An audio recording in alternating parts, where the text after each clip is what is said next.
Вы смотрите «Итоги дня» на телеканале «Якутия-24». В студии Валерия Наумова. Здравствуйте. В начале об основных темах этого выпуска. В скором времени ожидается вскрытие реки на участке Табага-Якутск-Кангаласы. Наш корреспондент расскажет, как будут осуществляться перевозки с наступлением ледохода в городе. Водоканал на 100% готов к паводковому периоду. Между тем, мы разобрались, насколько чистую воду будут пить горожане во время паводка. В качестве профилактики лесных пожаров искусственное вызывание осадков для увлажнения почвы и лесов. В Якутск прибыл самолет-зондировщик Як-42Д. Благодаря рейдам и профилактическим беседам в пригороде столицы значительно сократилось число нарушителей правил охоты. В Якутии в самом разгаре сезон охоты на водоплавающих птиц. Бесплатно, анонимно, достоверно. Врачи приглашают пройти бесплатное экспресс-тестирование на выявление ВИЧ-инфекций, где будут развернуты мобильные пункты и как будет проходить сама процедура. Уже 16-18 мая ожидается вскрытие реки на участке Табага-Якутск-Кангаласы. При этом сегодня основной пассажиропоток на перевозках через реку приходится на маршрут Якутск-Нижний Бестях, где до сих пор работают воздушные суда «Хивусы». Как будут осуществляться перевозки с наступлением ледохода в городе, расскажет Саргалана Неустроева. 1 марта текущего года в силу вступило положение о лицензировании перевозки пассажиров внутренним водным и морским транспортом. В частности, изменения коснулись выдачи лицензии. В сегодняшних условиях с целью поддержания социально-экономического положения предпринимателей и процедура, в общем, оформления лицензии, она значительно упростилась, и сроки выдачи лицензии сократились до 1 дня. С целью поддержки предпринимателей были отменены и контрольно-надзорные мероприятия. Отсюда возникает вопрос, не повлияют ли такие меры на качество перевозки пассажиров. В связи с этим было принято решение о проведении профилактических мероприятий надзорными органами. Проводим профилактические беседы с населением по теме безопасности на водных объектах в весенний период времени во время паводка. В такой период небезопасно находиться на реке, как уровень воды очень поднялся и несет всякий хлам в виде деревьев, в виде плотов, все это смывает с берегов. Такие меры поддержки позволили предпринимателям не поднимать цену за проезд. Однако это, по словам руководителя Ленводсервиса, временно. Уже сейчас воздушные суда начинают ломаться из-за неровности водного ландшафта. Выступающие льдины и оттаившие проруби вынуждают водителей чаще менять запчасти и перестраивать суда. Каждый день по 3-4 подушки на бок, все меняем, борта ломаем уже, понимаете. И поэтому мы хотим уже, сколько продержимся, не знаем. Ценник сделаем по 2000, но уже пассажировместимость уже меньше будет, чтобы не ломать свои подушки. Станция большая, у нас спецтехника, сами видите, это весь материал, вот это синий, черный, это все за границей. Ну а что делать? Как-то жить надо, но санкциями нас не напугать, это бесполезно. И цену мы не собираемся взвинчивать. Между тем, вскрытие реки у города Якутска ожидается уже 16-18 мая. К этому времени производить перевозку воздушные подушки перестанут. На реку выйдут аэробусы. Однако, по словам Министерства транспорта республики, из-за малого количества судов в этот период будет лучше воздержаться от поездок на переправе. Саргалана Неустроева, Артем Алексеев, Якутск. Между тем, ледоход на Лене, который с 2001 года ежегодно заставляет поволноваться всех жителей Приленья, в этом году за ночь прошел мимо Ленска. Приблизительно в час ночи 13 мая уровень воды в районе Ленска поднялся, что позволило беспрепятственному передвижению льда. Утром ледоход был уже в 120 километрах ниже по течению в районе села Туркута. Самое труднопроходимое место – Батамайские острова – остались позади. Но еще один опасный участок находится в местности Тинная. Пока ледоход не покинет границы Ленского района, оперативная группа Главного управления МЧС России по республике будет базироваться в Ленске. Сотрудники МЧС контролировали прохождение паводка на территории Ленского района, осуществляя облеты и мониторинг обстановки на беспилотных летательных аппаратах. Гидрологическая обстановка в Ленском районе благополучно развивается. Сейчас нижняя кромка ледохода уже находится между Ленским и Алекнинским районом. Ледоход прошел благополучно, Никаких проблем с ним не было, не возникло. Рисков для населения и угрозы не создал. В этом году ледоход был сравним с ледоходом 95 года. Вот так же она стояла, вот так же шевелилась, потом раз и ушла. И в этом году тоже на низких уровнях Федеральное агентство Росводресурсы выделило деньги Центр-регион-Водхозу. И занимаемся теперь уже 2 года, занимаемся превентивными мероприятиями на территории республики. Поэтому превентивные мероприятия сработали качественно. К слову говоря, водоканал на 100% готов к паводковому периоду. Для этого на водоочистной станции в Якутске проведены станции биологической очистки, где очистили фильтры и отремонтировали насосы. Специалисты параллельно занимаются промывкой сетей канализации. Для обеспечения бесперебойного процесса водоочистки заблаговременно приобретены все реагенты. Речь идет о запасе на 2022 год. Насколько чистую воду будут пить горожане во время паводка, в материале Ульяны Шагиной. После ввода в городе новой водоочистной станции в 2018 году качество воды в Якутске заметно улучшилось. И во время паводка уже нет проблем с грязной водой. Главную роль, конечно же, в этом играет сама станция, а также реагенты, очищающие воду. Из-за санкций компания безболезненно нашла отечественных производителей, которые их производят. На весеннее половодье 3 фирмы заявились и будут работать в тестовом режиме, испытания будем делать. То есть переходить полностью на отечественный реагент. В электролизное главное оборудование – электролизер. Без него все здание не функционально, так что у аппаратчика Виктора Киселева большая ответственность. Электролизер готовит главный обеззараживатель воды – гипохлорид натрия.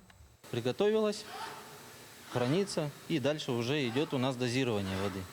То есть мы добавляем гипохлорид натрия в воду, лабораторные анализы показывают, сколько надо, и вторичным дозированием мы уже прибавляем, убавляем дозу. В здании реагентного хозяйства, где мы сейчас находимся, мы можем увидеть такие вот большие мешки. Здесь недельный запас реагентов. Например, здесь карбонат натрия, по-простому сода, а здесь мы можем увидеть мешки с акваауратом. И все это используется для очистки воды, чтобы в наши квартиры поступала чистая питьевая вода. В лаборатории водоканала во время паводка забор воды проводится каждые 2 часа. Здесь она проходит целую систему различных проверок на цветность и на мутность. Лаборатория у нас работает круглосуточно, посменно, и все анализы делают. Каждый день анализы? Да, каждый анализ, каждый день, каждые 2 часа берем, проверяем исходную воду и то, что на выходе с водоузла. Кстати, во время паводка проверку воды проводят и в лаборатории регионального Роспотребнадзора. С начала года здесь исследовали более 6000 проб воды, которые взяли у различных организаций, обеспечивающих население водой. Из них доля проб воды, не отвечающих санитарно-гигиеническим нормативам, составляет по санитарно-химическим показателям 9%, по микробиологическим показателям менее 2%. С момента строительства столичного водозабора качество воды у водоканала даже во время паводка практически не изменяется, отмечают в Роспотребнадзоре.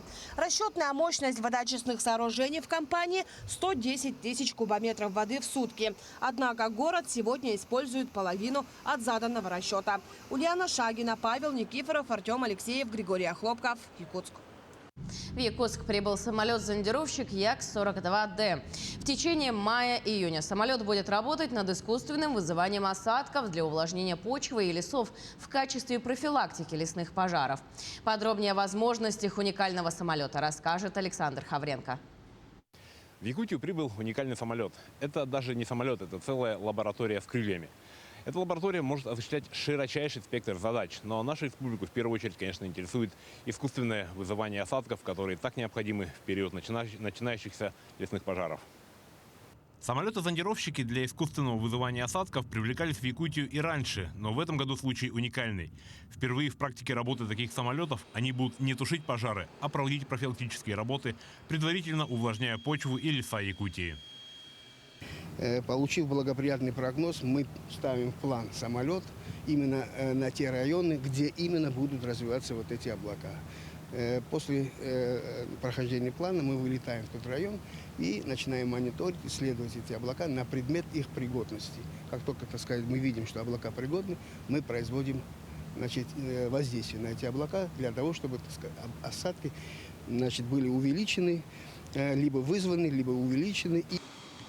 Также к работам самолета-зондировщика будут привлечены и местные специалисты. Ведь уже в этом году в республике появится собственный борт для искусственного вызывания осадков.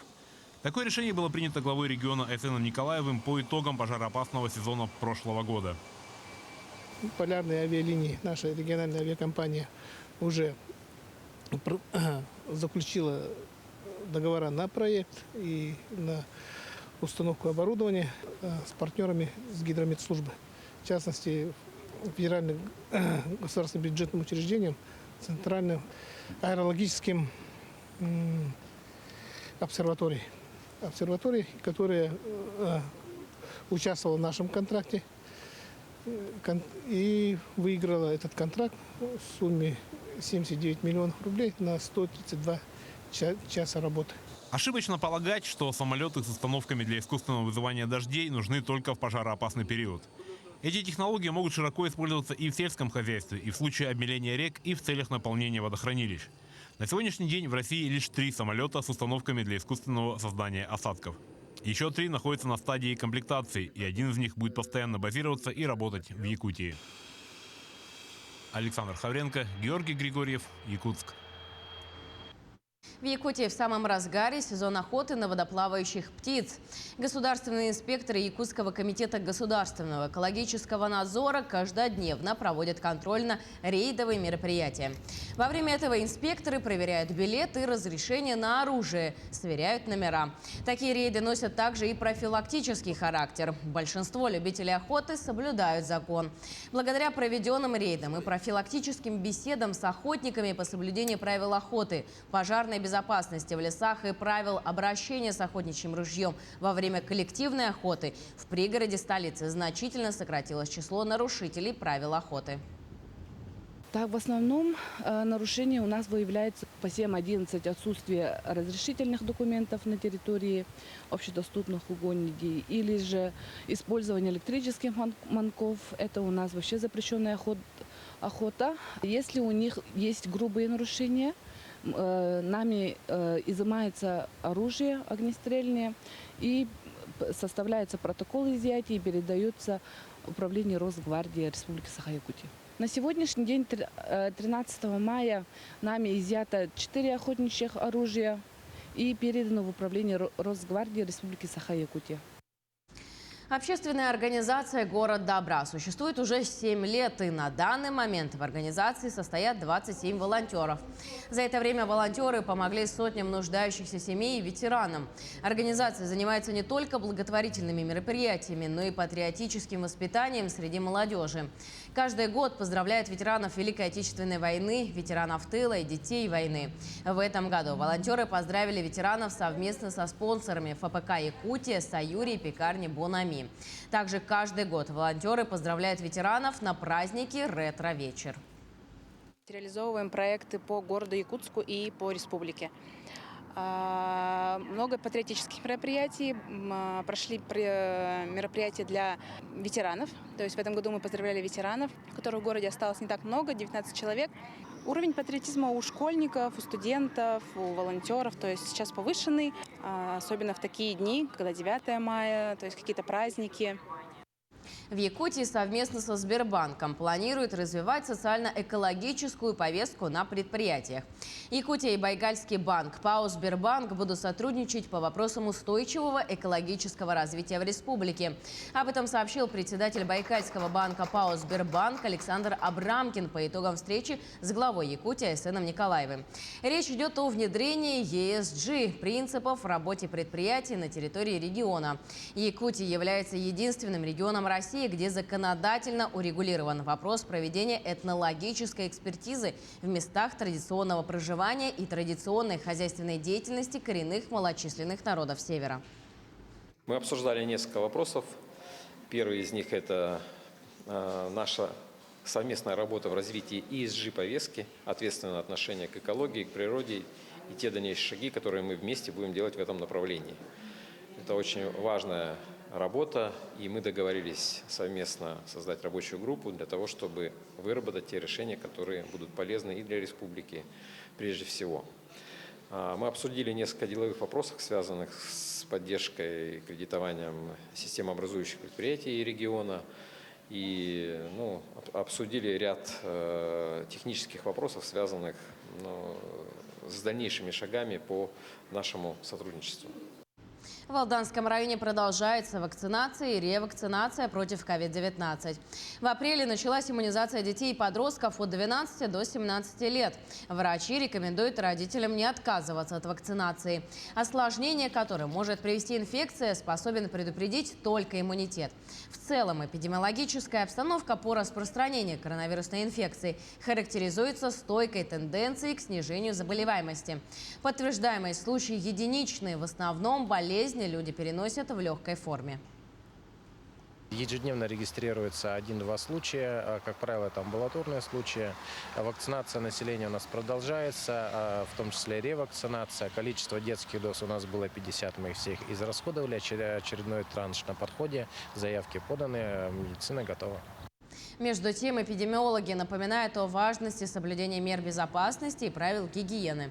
Это в первую очередь касается качества воды, которое в период половодья традиционно ухудшается. Весной наблюдается рост случаев острых кишечных инфекций. Максимально эффективным способом очистки воды является кипячение. На сегодняшний день идет сезонное ухудшение качества воды, и заболевания острой кишечной инфекции при употреблении сырой водой нам практически гарантированы, поэтому лучше как раз следить за качеством питьевой воды у себя дома. Бесплатно, анонимно, достоверно. В рамках всероссийской акции «Стоп ВИЧ-СПИД», приуроченной ко Всемирному дню памяти умерших от СПИДа, врачи, волонтеры, медики, студенты приглашают всех жителей и гостей Якутска пройти бесплатное экспресс-тестирование на выявление ВИЧ-инфекции. Светлана Амосова подробно расскажет о том, где будут развернуты мобильные пункты и как будет проходить сама процедура. Ежегодно в 3-е воскресенье мая в Якутске проводится Всемирный день памяти умерших от СПИДа. Основные задачи этой памятной даты – почтить тех, кто умер от этой болезни, поддержать тех, кто живет с ВИЧ и СПИД, и самое главное – узнать свой ВИЧ-статус. Так как живут в мире 60 миллионов человек, из них 20 миллионов человек умерли от СПИДа, от ВИЧ-инфекции. Это очень большая потеря, и поэтому, чтобы люди знали, насколько это все серьезно, проводятся такие акции. У нас в республике эта акция проводится с 1999 года. Мобильные пункты с экспресс-тестированием в столице региона будут развернуты в торговом комплексе Туймада с 11 до 4 часов вечера и на Комсомольской площади у центрального входа в парк культуры и отдыха с 12 до 3 часов дня. Сама процедура не занимает много времени. Анализы берутся из пальца руки с соблюдением всех санитарных мер. Время ожидания результата 10-15 минут. В своей работе мы используем современные импортные высокоточные экспресс-тесты одновременно на 4 инфекции. Это ВИЧ-инфекцию, вирусный гепатит Б, вирусный гепатит С и на сифилис. Это современные экспресс-тесты с точностью свыше 96%. Проведение акции «Стоп ВИЧ-СПИД» поможет выявить заболевание на ранней стадии. Тестирование является абсолютно бесплатным. Ситуация у нас в республике остается напряженной по ВИЧ-инфекции. У нас с момента регистрации первого пациента, это 1996 года, зарегистрировано более 2000 ВИЧ-инфицированных. Что касается раннего выявления, мы постоянно проводим профилактические мероприятия не только в рамках декады борьбы со СПИД и ВИЧ, но и в рамках нашей текущей работы. Каждый человек должен внести свой вклад в дело борьбы с эпидемией, пройдя тестирование и формируя ответственное отношение к собственному здоровью, передавая его подрастающему поколению. Светлана Амосова, Артем Алексеев, Якутск. Николай Степанов – яркий пример для работников лесного хозяйства. Храбрый боец 1958 года работал в Вилюйском лесхозе, где был объездчиком, техником, лесоводом. Так, общий стаж Степанова за сохранение лесного массива и экологическое состояние окружающей среды составляет 32 года. Он добросовестно выполнял работу и был очень ответственным. Сегодня в честь столетия Героя Советского Союза в Якутске в парке культуры и отдыха в сквере Лесника возложили живые цветы его памятнику. Вспоминали о его боевом пути, о жизни и работе. В торжественном мероприятии приняли участие члены правительства, депутаты Илтумен, работники лесного хозяйства, дети, внуки и родные Героя Степанова. Сегодня наше мероприятие проводится в сквере Лесника, который находится в парке культуры и отдыха. Здесь открыт его бюст в 2017 году. Также его бюст есть в Вилюйском районе. В 2017 году был у нас также открыт музей леса. В музее леса есть также его экспозиция, все материалы о нем. И в Федеральном агентстве лесного хозяйства также висит его портрет. То есть руководство наше лесного хозяйства знает о нем, что в Якутии есть герой Советского Союза, лесник Степанов Николай Савич. Гостиный двор в столице страны на несколько дней стал центром притяжения ведущих ученых, врачей и экспертов медицины. Там прошел форум «Здоровая нация. Основа процветания России».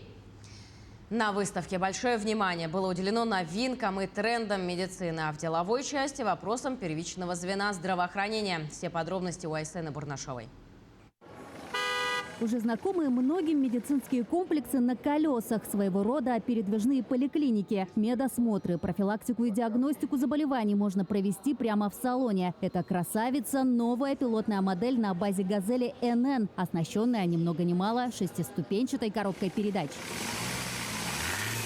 Вместе с железными конями в борьбу за здоровье и жизнь населения вступают и роботы. Например, эта кукла помогает отработать навыки первичной реанимации новорожденных. На таком тренажере интубация трахеи для искусственной вентиляции легких занимает меньше минуты. Я фиксирую взглядом голосовую щель и, не глядя, мне уже в руку подают интубационную трубку. Все, интубация произведена. Опять же, ассистент подключает дыхательный аппарат, в данном случае мешок амбу, и начинаем уже вентиляцию мешком. В фокусе особого внимания дети и их здоровье. По мнению организаторов, это и есть основа стабильного будущего страны. На форуме рассказывают о процедурах ЭКО, демонстрируют бэйби-йогу, развенчивают мифы о родах. Так, на смену домашним в тренд вошли партнерские. Мы говорим обязательно, пусть папа приходит, загадывает желание, и дальше папа гордо скажет: я рожал.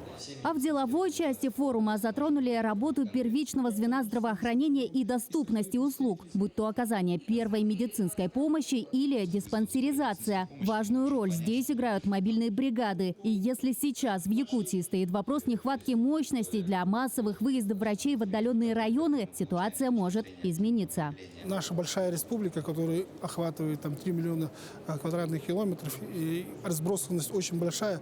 Вот здесь мы выступаем с предложением вот эти мобильные бригады финансировать каким-то отдельным тарифом, и чтобы она покрывала расходы медицинских учреждений. В методиках только предусматриваются некие коэффициенты. Мы же хотим, чтобы это не регулировалось коэффициентами, а все-таки это был настоящий отдельный тариф на мобильные бригады. С появлением такого тарифа увеличится и число выездов мобильных бригад в сельские местности, а медучреждения смогут покрыть затраты, например, на транспорт. Предложение якутян получило поддержку от участников форума. Просить Минздрав уделить в приказе по диспансеризации этому отдельные позиции, отрегулировав их. Поэтому мы готовы будем вместе с вами эту работу провести. Спасибо. Айсена Бурнашова, Виктор Олесов, Москва. Анатолий и Татьяна Шевченко приехали в Нерюнгри молодыми перспективными комсомольцами. Их бурная профессиональная и общественная жизнь развивалась стремительно. Заместитель председателя районного совета депутатов и директор учреждения культуры.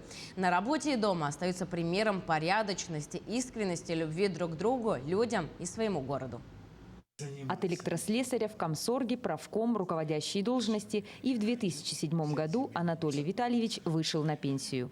В 2013-м по партийным спискам от Коммунистической партии был избран депутатом Нерюнгринского районного совета 3-го созыва и стал заместителем председателя. Мы пришли сюда работать для людей. На первом месте забота о людях, а не наша партийность. Это я подчеркиваю всегда. Это очень важно, что я член КПРФ, вот, коллеги мои члены ЛДПР, Справедливая Россия, Единая Россия. Но вместе мы работаем именно для людей. Это самое главное. Супруга Анатолия Шевченко Татьяна Афанасьевна, являясь директором Нерюнгринской централизованной библиотечной системы, тоже показывает себя как грамотный руководитель и не забывает про человеческие качества. Можно, конечно, отметить вот такое ее качество. Она вникает. Все-таки работать с людьми – это работать с судьбами людей. И их профессиональная судьба, она иногда бывает связана с их личной судьбой. И когда люди переживают какие-то сложные моменты в жизни, она всегда погружается как бы в это. Погружает, и она человеку помогает и морально, и эмоционально, как бы она разделяет. После окончания института трудовой путь начала именно с библиотечного дела. Потом занималась комсомольской, партийной и кадровой работой. Но судьба привела обратно в библиотеку. Работа мне нравится. Я хоть длительное время не занималась библиотечным делом, но все равно это, наверное, мое. Коли я в начале своей биографии трудилась на этом поприще. И вот сейчас тоже продолжаю. Серьезные официальные лица меняются, когда супруги Шевченко приходят домой. Здесь все тепло, уютно, по-семейному. Вечерние посиделки с родственниками и гостями, приготовление любимых семейных блюд, совместное чтение, а еще обязательные прогулки скандинавской ходьбой. 37 лет супружеской жизни и более 40 лет служения людям и городу прожиты достойно. И подводить итоги еще не время. Ирина Кичигина, Вадим Барашков, Нерюнгри. На этом у нас все новости. Именно таким мы запомним уходящий день. Всего доброго и до новых встреч в эфире.